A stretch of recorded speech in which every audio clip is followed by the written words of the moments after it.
Welcome to the Deep Dive. Today we're giving you a fast, focused briefing on the biggest headlines coming out of India. Think of it as your essential guide.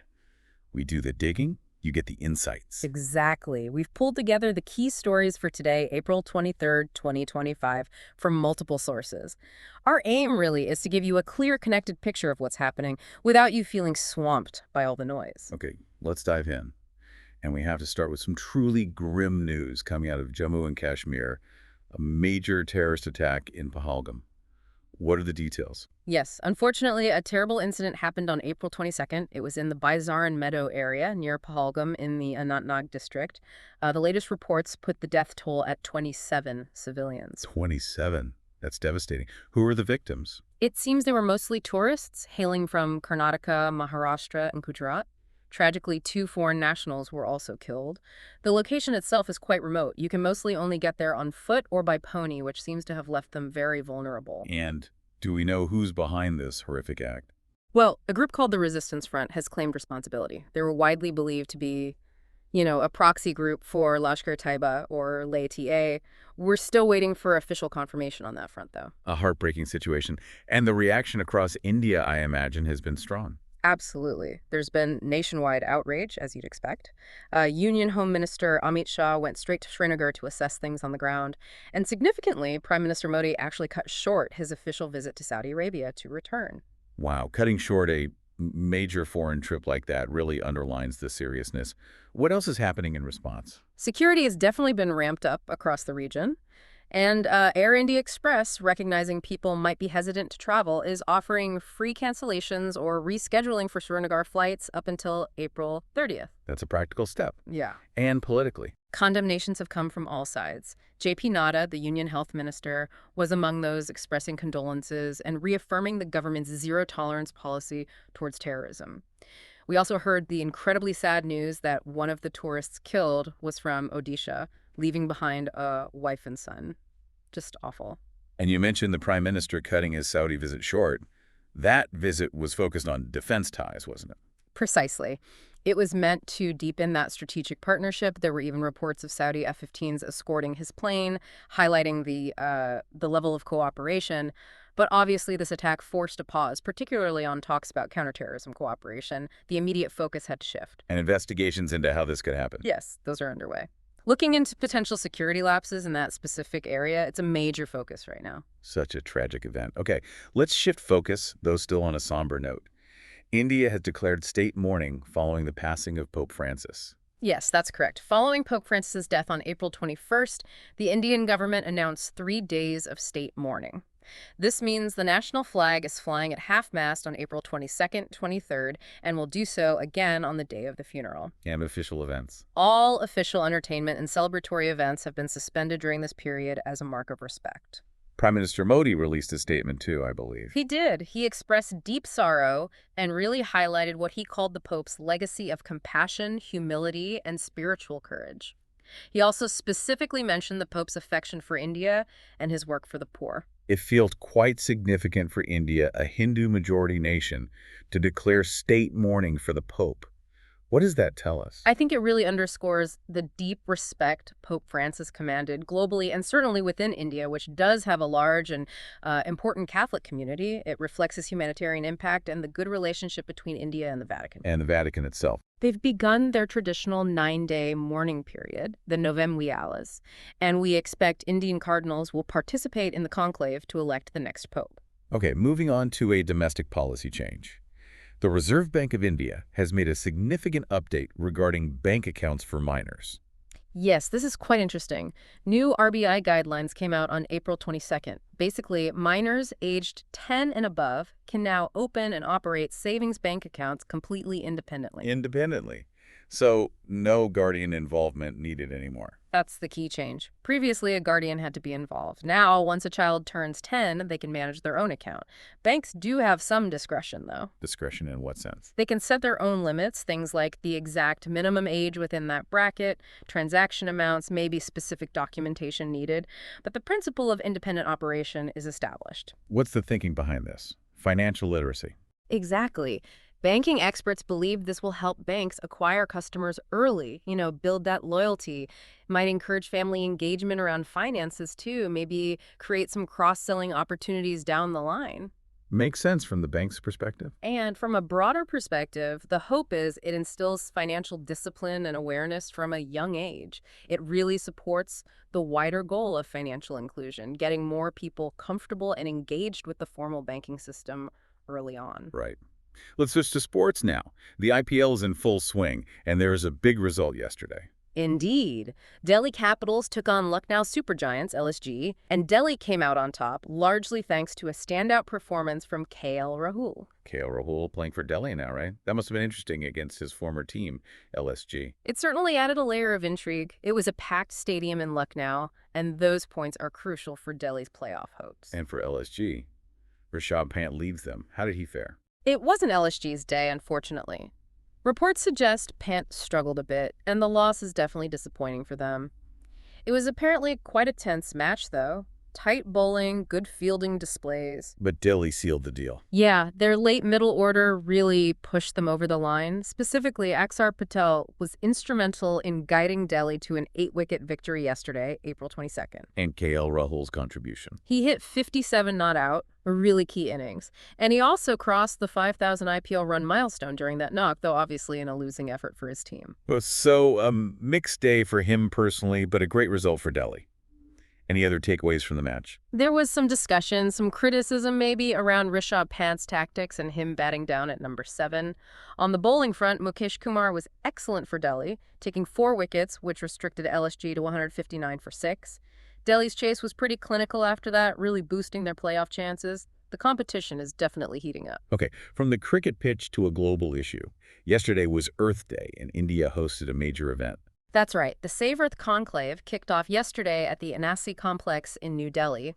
Union Home Minister Amit Shah inaugurated it, and there were about 1,200 delegates attending. The focus was quite specific, wasn't it? Bamboo. Yes, that was a major theme.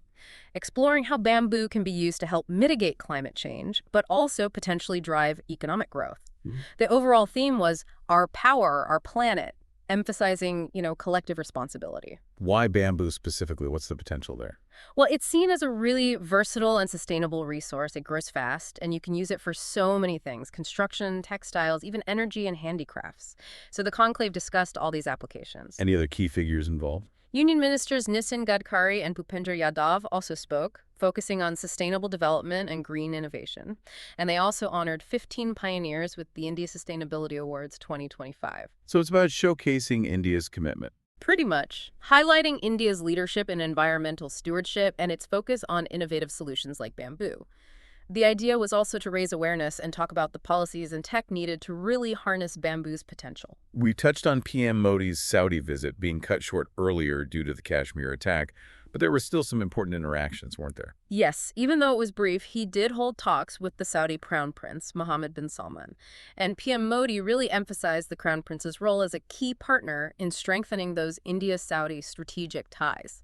What was the tone of those discussions? Reports suggest PM Modi praised the Crown Prince's leadership, especially regarding the Vision 2030 reforms in Saudi Arabia.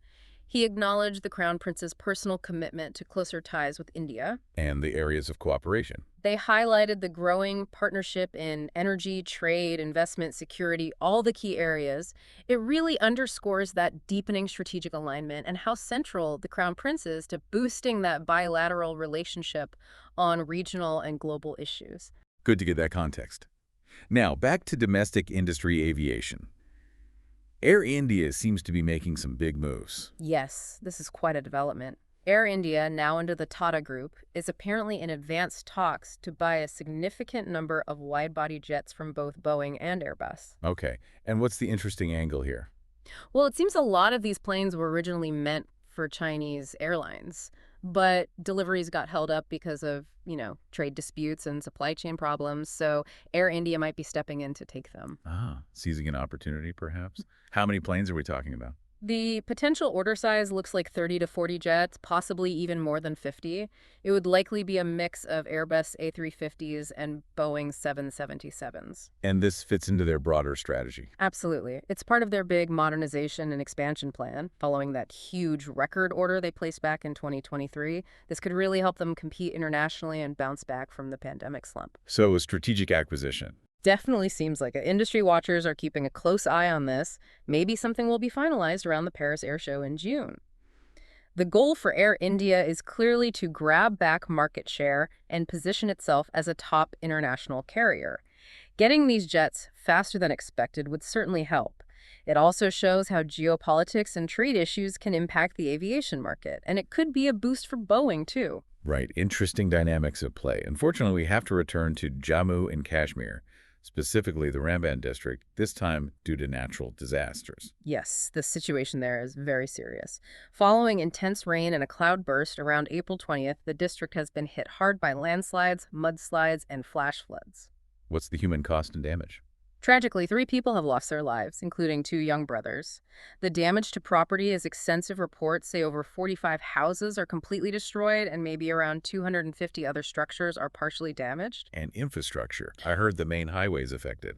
Yes, the Jammu-Srinagar National Highway, NH44, has suffered major damage and is blocked. This is a critical route, so thousands of commuters are stranded. It's a huge disruption. How long will the highway be closed? Estimates suggest it could take 4 or 5 days just to restore basic vehicular traffic, and full recovery might take up to 2 months. Clearing the debris, especially between Kerala and Marug, is a massive task requiring heavy machinery. What's being done to help people? Rescue teams, including the NDRF and local agencies, have shifted over 500 people to safer places. Chief Minister Omar Abdullah and the local MLA Arjun Singh have visited and promised assistance. Alternative routes like the Mughal Road and Sinthon Top are open, but traffic is very slow. Health facilities are on alert. Emergency control rooms are set up. A really tough situation for the residents. Absolutely. It highlights the region's vulnerability. Understandably, people there are calling for special government compensation and proper rehabilitation support. Let's move to the legal sphere now. There's an ongoing tussle between the Kerala government and its governor over bill approvals, and the Supreme Court is involved. That's right. The Supreme Court is hearing Kerala's plea, which basically accuses the governor of delaying approval for bills passed by the state legislature. This follows a related judgment from April 8th concerning the Tamil Nadu governor, where the court set a 3-month timeline for the president when bills are referred. So Kerala is citing the Tamil Nadu case. They are, but the center's lawyers, the Attorney General R. Venkataramani and Solicitor General Tushar Mehta, argued in court that the Tamil Nadu verdict doesn't automatically apply here. They say the facts in Kerala are different. Okay, so the center's pushing back. What's the next step? The center argued Kerala's case needs to be heard on its own merits. The Supreme Court has agreed to examine whether the principles from the Tamil Nadu judgment do apply to Kerala, and the next hearing is set for May 6th. And there's been some political heat around this, too. Yes, Kerala's Chief Minister, Pinarayi Vijayan, strongly criticized recent remarks by the governor, Legendar Vishwanath Arlekar, where he seemed to question the Supreme Court's authority. The governor, for his part, maintains he has dealt with all the bills, referring some to the president as required. So it's a significant constitutional dispute. It really is. It highlights those ongoing tensions about the governor's role, legislative processes, and the broader relationship between state governments and the center. The outcome could definitely reshape how these things work and impact gubernatorial accountability. All right, shifting to something more positive, heritage conservation in Hyderabad. Yes. A really impressive project is underway to restore the tomb of Muhammad Qutb Shah, which dates back to the 15th century. What's special about this restoration? They're putting a huge focus on reviving the intricate tile work and the stucco craftsmanship. Apparently, they're using over 200,000 handmade tiles to ensure historical accuracy. Wow, handmade tiles, so authenticity is key. Exactly. Conservationists and skilled artisans are working to repair damage while using materials and techniques that match the original architectural style. The goal is to preserve its splendor authentically and also ensure the tomb is structurally sound for the future. And the broader impact. Beyond preserving heritage, it's expected to give a nice boost to cultural tourism in Hyderabad. It really showcases India's architectural legacy and serves as a great example of how to do heritage conservation right, focusing on authenticity and sustainability. Good news there. Now, back to current conditions, the weather. The IMD has issued heat wave warnings. Yes, unfortunately. The India Meteorological Department is forecasting heat wave conditions across several states: Rajasthan, Madhya Pradesh, Odisha, and Chhattisgarh. What does that mean practically? Just hotter than usual? It means temperatures are expected to soar well above the seasonal average. In some places, it could be severe heat, possibly combined with high humidity, which makes it feel even worse and increases health risks. Right. Heat stroke and dehydration are serious concerns. What's the advice? The usual precautions are crucial. Stay hydrated, drink lots of water, avoid going outdoors during the peak heat hours if possible, and try to stay in cool places. Vulnerable groups, the elderly, children, people with existing health issues, need to be especially careful. Are authorities preparing? Yes, state governments and health departments are coordinating. They're looking at setting up cooling centers and making sure emergency services are ready to handle any increase in heat-related illnesses. It really highlights the impact climate change is having on India's weather patterns and the need for good preparedness. Okay, let's turn to a major achievement. The UPSC results are out. Yes, always a huge event. The final results for the 2024 Civil Services exam were declared, and Shakti Dubey has secured the All India Rank 1, a massive accomplishment. Absolutely. It's known for being incredibly competitive. Extremely.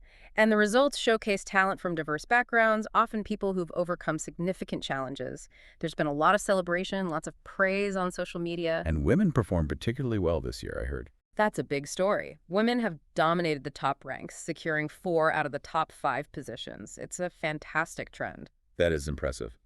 Tell us more about the topper, Shakti Dubey.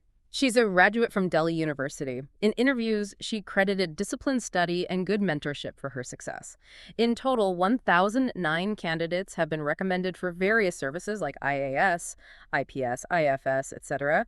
They'll soon be playing key roles in policy implementation and reform. A new generation of civil servants entering the system. Now, staying with achievements, but in sports shooting. Yes, India had a strong showing at the ISSF World Cup in Peru, finishing 3rd overall in the medal tally. 3rd place, that's great. What contributed to this success? Indian shooters performed really well across different categories, winning medals, setting personal bests. It's seen as a reflection of better sports development programs, improved training facilities, and just a pool of very talented young athletes coming through. And the reaction in India? Very positive. Lots of praise from sports authorities, fans, media. It reinforces the idea that sustained investment in sports, right from the grassroots level, pays off. Hopefully, this inspires more youngsters and bodes well for future events like the Olympics. Right. We covered the Save Earth Conclave earlier, focusing on bamboo. Yes, inaugurated on Earth Day, focusing on bamboo's role in climate mitigation and green economy. That was a key event. And we also discussed Air India, potentially acquiring those Boeing jets originally meant for China. That's right, the strategic move amid trade issues to expand their fleet quickly. And P. Modi's visit to Saudi Arabia, emphasizing the Crown Prince as a key partner, even though the visit was cut short. Yes, highlighting that growing strategic alignment despite the unfortunate interruption due to the Kashmir attack, which both leaders condemned. Okay, let's check in on the financial markets. How does the Sensex and Nifty perform? They actually saw gains on April 22nd. The Sensex and Nifty both climbed, and reports suggest this was driven by foreign fund inflows and strong buying interest in banking stocks.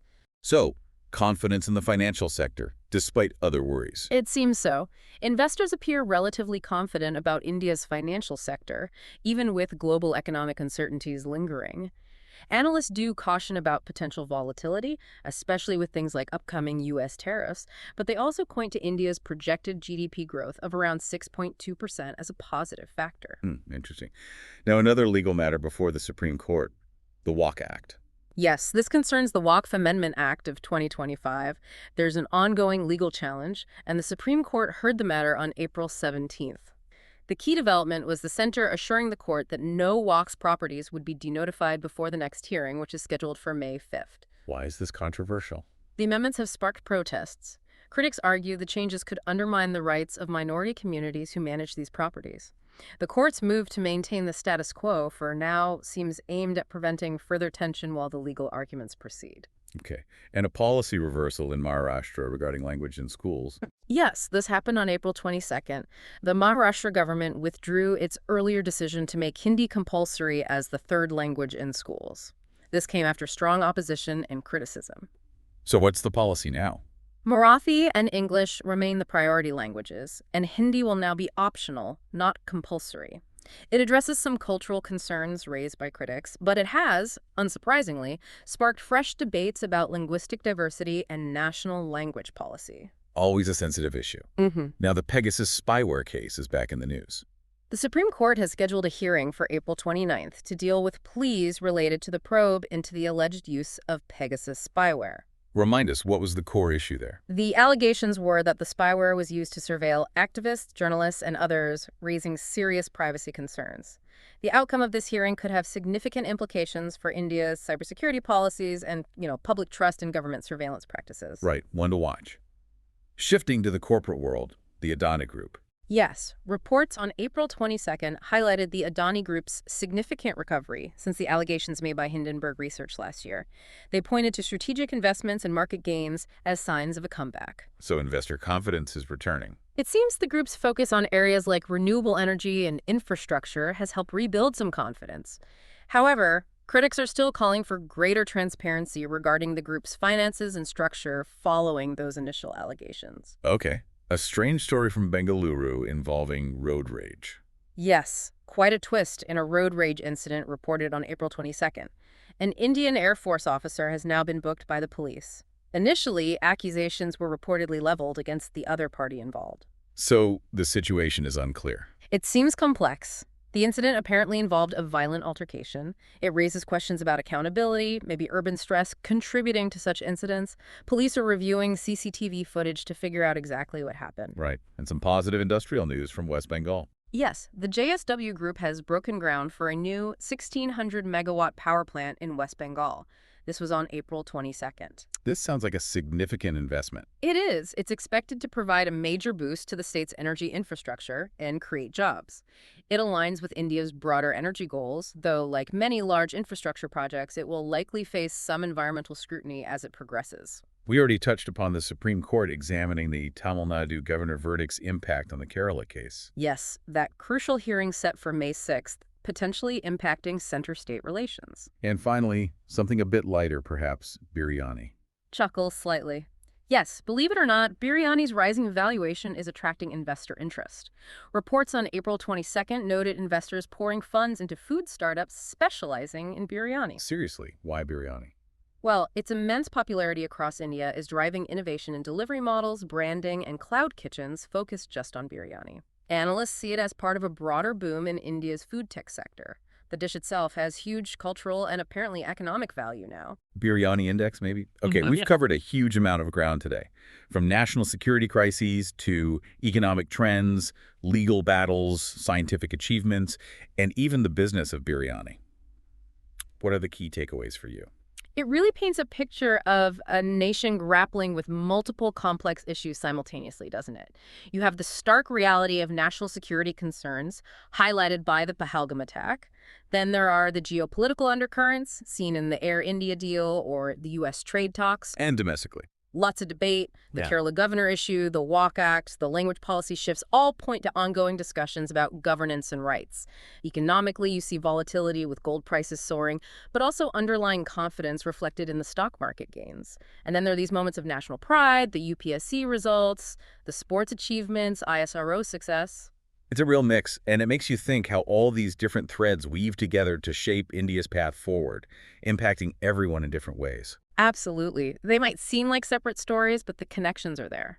The security situation impacts tourism and the economy. Global trade issues affect domestic industry. Policy debates shape daily life. Which leads us to our final thought for you, our listener. Considering everything we've discussed today, the attack, the economy, the policy changes, the achievements, what single headline do you think will have the most significant, long-lasting impact on India? And why? Something to mull over. Definitely food for thought. We encourage you to explore the stories that resonated most with you today. Thank you for joining us for this deep dive into the news shaping India.